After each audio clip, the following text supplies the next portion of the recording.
Hello friends, जियो ज़िंदगी दोबारा पर आप सभी का दोबारा स्वागत है। दोस्तों, आज एक बहुत बड़ी खबर मैं अतिथि शिक्षक भाई बहनों के लिए लेकर आया हूं।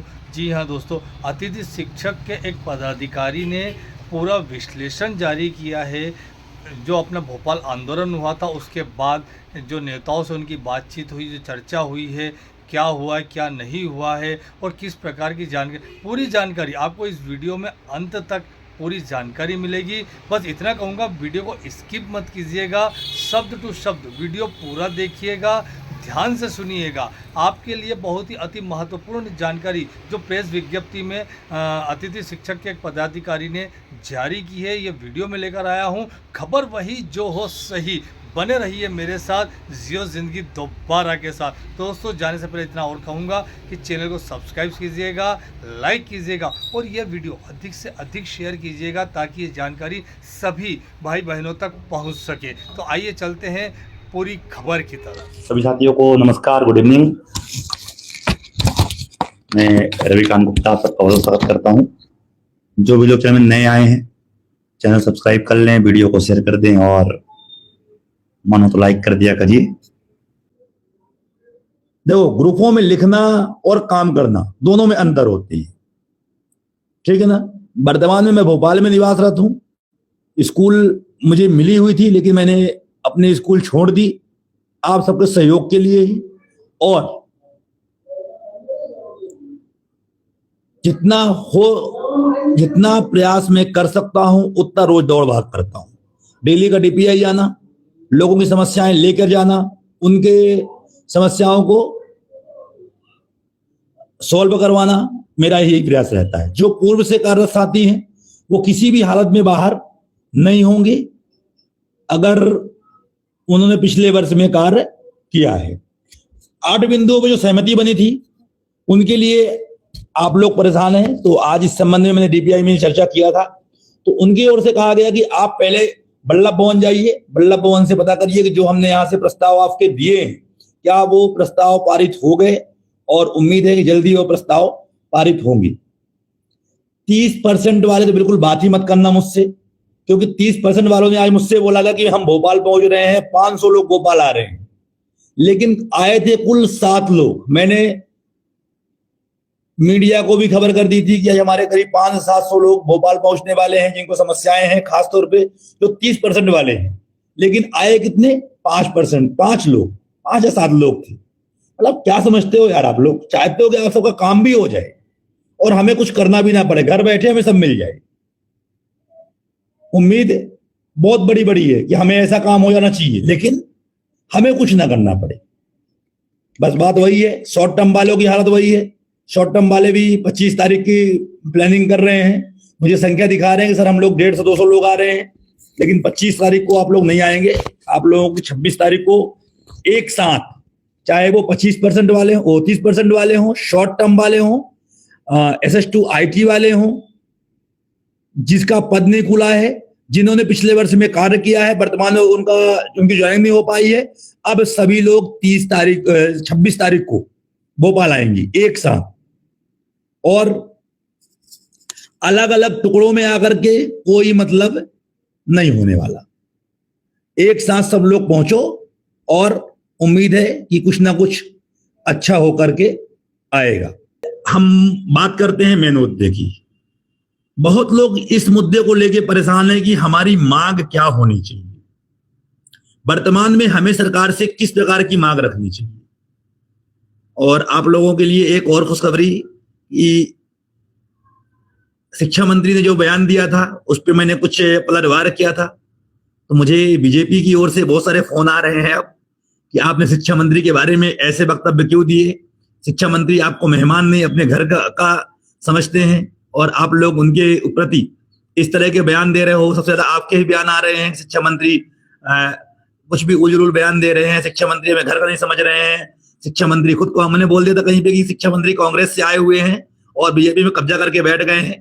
तो अब बहुत सारे फोन भी आ रहे हैं। तो अब आप लोगों को मांग क्या होनी चाहिए? बहुत सारे सवाल हमारे पास आए हैं इस तरह के कि क्या हम मांग रखें। देखिए, हमारी मांग अनुभव के आधार पे हमेशा थी और रहेगी। चाहे किसी को प्रॉब्लम हो, जिसको लगता है कि बिना अनुभव के वो नियमित हो सकता है, बिल्कुल आगे आए, लड़े, हम भी पीछे खड़े हैं उसके। क्योंकि आप जब लड़ते हो, जब आप मीडिया में बात रखते हो, तो आपके शब्द एक होते हैं, आपके शब्द एक ही होते हैं, वो है आपके कि हम 17 वर्षों से स्कूलों में कार्य कर रहे हैं, अल्प मानदेय में काम कर रहे हैं। ठीक है, आज आरटीई नियम आ गया, आज लोग व्यापम पास हो गए। मैं भी व्यापम पास हूं, मुझे कोई दिक्कत नहीं है। व्यापम पास का होगा तब भी मुझे कोई समस्या नहीं आएगी। मेरे पास 10 साल का अनुभव है, वर्ग 2 वर्ग 3 दोनों का व्यापम पास हूं।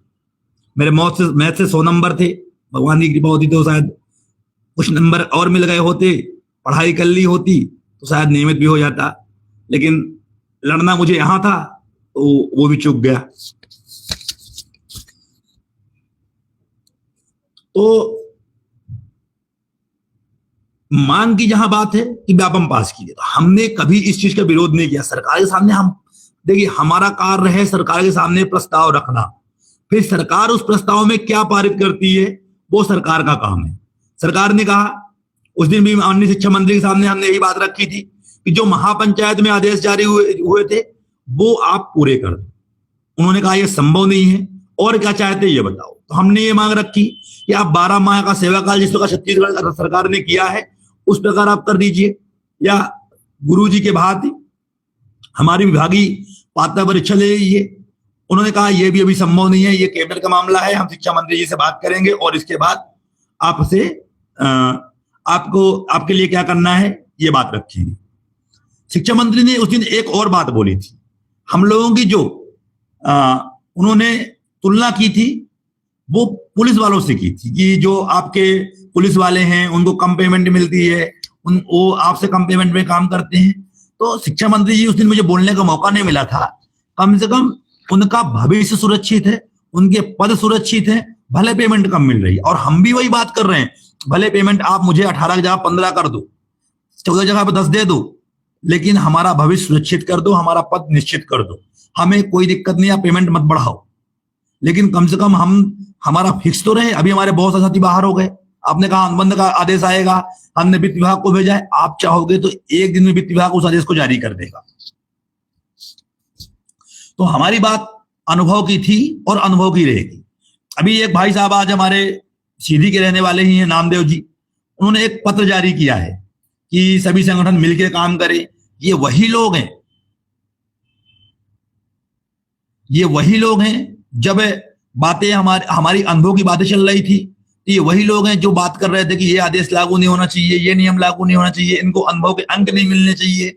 और आज जब सब बर्बाद तबाह कर दिया तो आज ये लिख रहे हैं कि सब संगठन एक हो जाएं। बिल्कुल होना चाहिए, मैं इस पक्ष में हमेशा था। हमारे टीम का काम ही है समन्वय बनाना, जो भी चाहे दुत्कारे कुछ भी करे, हमारा कार्य है संगठनों में समन्वय स्थापित करना।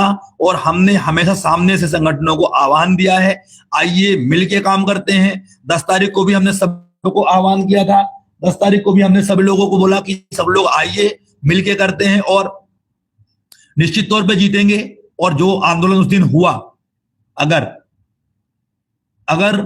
हमारे साथी कम से कम 2 घंटे और डट गए होते तो निश्चित तौर पे शिक्षा मंत्री आपके बीच में खड़े होते।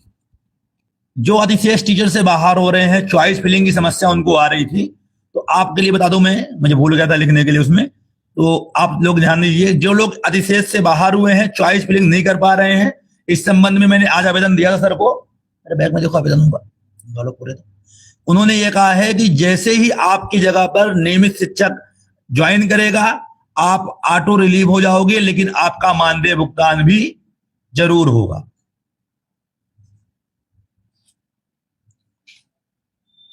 मैंने ये बात दिया था इसमें कि जीएफएस पोर्टल पर जो लोग पूर्व